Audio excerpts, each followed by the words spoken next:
Hello everyone, welcome to JC eConnect. So in this session, we'll study about the construction of precast structural components such as purlins, principal rafters, roof trusses, lattice girders, gable frames, and single span storied frames, and even the single storied buildings that includes slabs, beams, as well as the columns. Okay,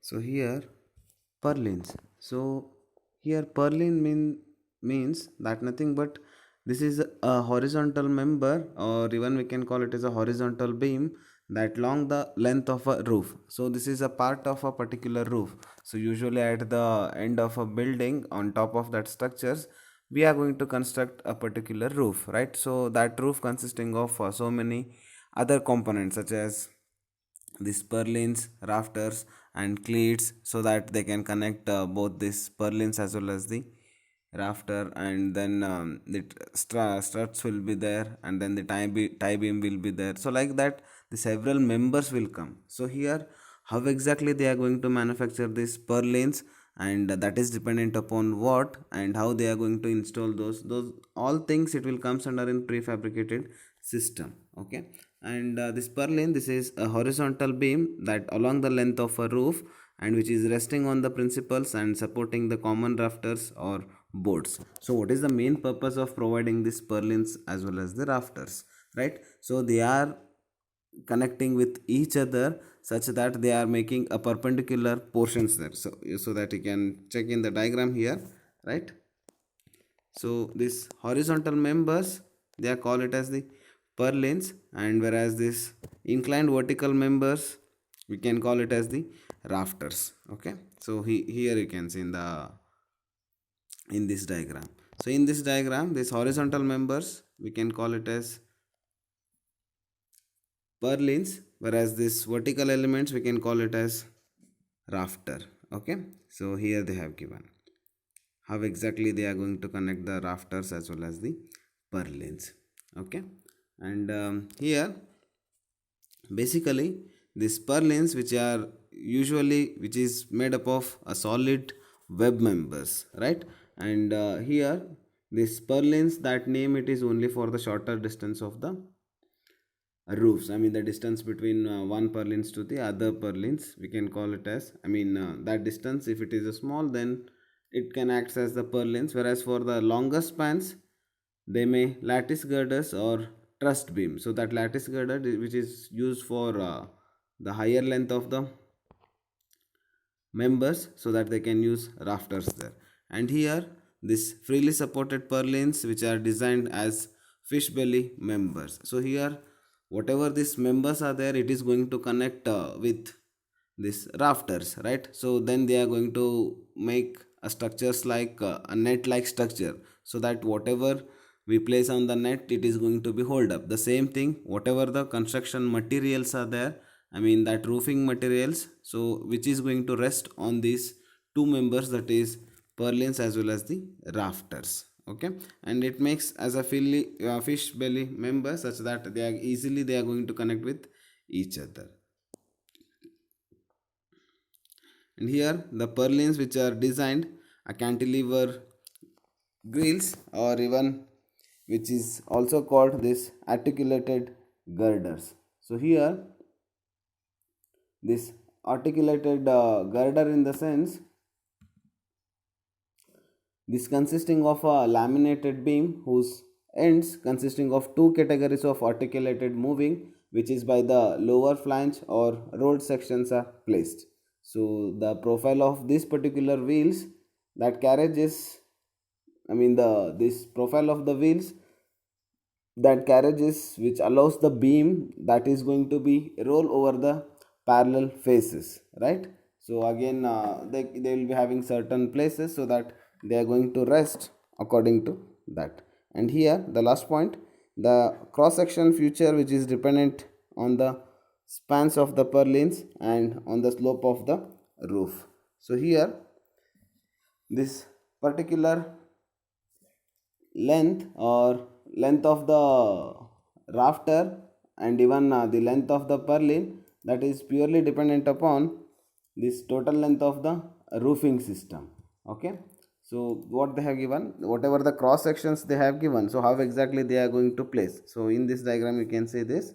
So here that particular cross section which is purely dependent upon the spans of the purlin. So how much length of this purlin spans are there, and even the slope of the roof. So that is dependent upon the slope also, the number of purlins it will get extend. So if the that whatever we are going to provide the inclined members such as rafters there, so that rafters inclination also it depends upon, that also leads the number of these purlins in the section. Okay, so here on top of this you can see here, these are the horizontal members are called purlins, and they are going to rest on these rafters. Okay, so then they are going to make a net like structure, and then on top of this the roofing materials will come, right? So these purlins and rafters whatever we are discussing now, so which is going to provide a certain support on those roofing members. Okay, and whatever the load transformation now here, so here whatever the load transformation, that is whatever the load is coming from the roofing materials, initially it is going to transfer to this rafters, and then which is going to connect to the purlins, and then this entire load which is going to be transferred by the purlins as well as the rafters to the side wall, or else even you can call it as to the joist also, right? So that is depends upon the how exactly they are going to connect it those sections. Okay, so totally the main intention of providing this purlins as well as the rafters, that is which is going to provide a certain support to those prefabricated tile members. Okay, and here you can see the several terminologies, that is ridge board, that is the starting part of the horizontal member, right? And which is going to be connect with all the rafters at the top end. Okay, and here also you can see the joist. So we have already discussed this joist is a horizontal member, so that it can connect from one beam to the other beam, and it can provide certain supports to the flooring there. Okay, and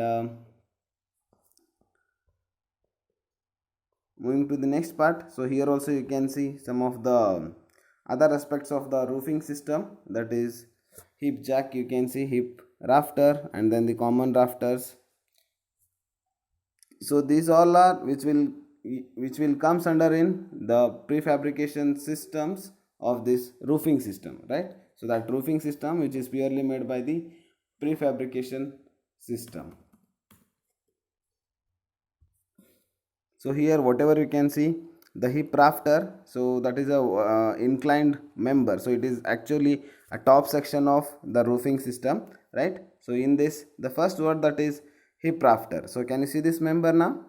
So that hip rafter which is nothing but these are the sloping rafters which from the hip of a sloped roof. So here you can see this member, that is hip in the sense the starting point here, right? So that is a hip, so whatever the member which comes there, right? So that inclined member we can call it as the hip rafter, right? And even the valley rafters also will come. So these are the valley rafters, they are particularly the sloping rafters which run the diagonally from the ridges to the eaves for supporting valley rafter. So usually where exactly the rainfall will be the more, so that they want to divide a particular sections, they can be use this valley rafters. And again the jack rafters also will come. So here jack rafters which are the shorter in length and which run from the hip or the valley eaves. Okay, and this ridge is nothing but horizontal member which can connect all the principal rafters as well as the common rafters. And here you can see those all things, that is hip rafters, ridge. So usually that ridge is nothing but what?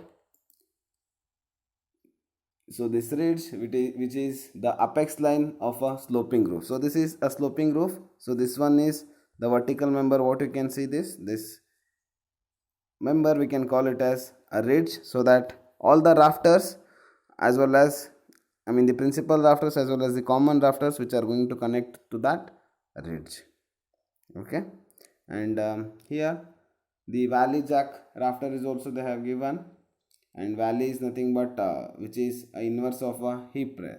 I mean, exactly they are reversible in its meaning. So that's nothing but what these hips are generally uh, ridge that is formed by the intersections of two sloping surfaces there, and here the exterior angle which is greater than 180 degree, and similarly this valley which is a reverse of hip, right? So here you can see the hip rafters, and the same thing here you can see the valley rafters, right? So this valley rafters which is a reverse of a hip, and it is formed by the intersections of two surfaces, I mean the two different roof surfaces, which is making an external angle less than 180 degree, right? Whereas here in hip rafters it is going to be make an exterior angle more than 180 degree. Okay. And next here you can see a small part, that is how exactly they are going to connect the purlins and rafters. So by using this connecting member, that one we can call it as cleat. Okay. So here that cleat which is going to connect principal rafters as well as the purlins. Okay. And in diagram also you can see in so many diagrams, so always it which is a smaller member, so that it is having the enough strength to resist, I mean to connect the principal rafters, I mean the rafters as well as the purlins. So when it can given the better strength, then only it can withstand all the loads which is coming from the roofing members, right? So and even the other external forces like wind forces and all, so it is going to be resist with those all. So we need to fix up this principal rafters as well as this, I mean the rafters as well as the purlins by using this cleat. Okay. So nowadays these cleats are coming in so many ways, such as steel plates may come in the steel structures, and in some cases they can join those with a proper joining plate with a nut and bolt connection also, right? So again the design aspects will get different, that is depends upon again the length of the rafters and even the length of purlins also. Okay. And next this lattice girders, so it is just for the general information, this lattice girder. So this lattice girder which is nothing but this is a truss girder.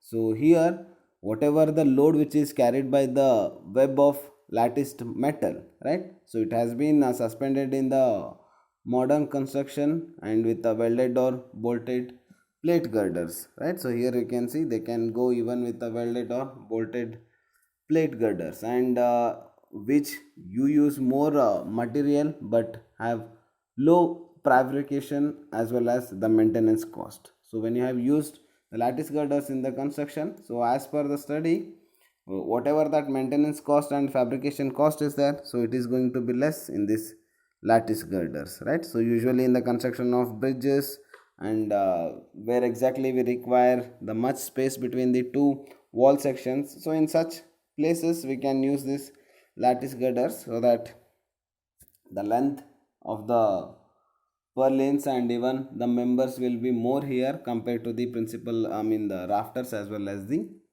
purlins. Okay. And next here you can see how exactly that diagram of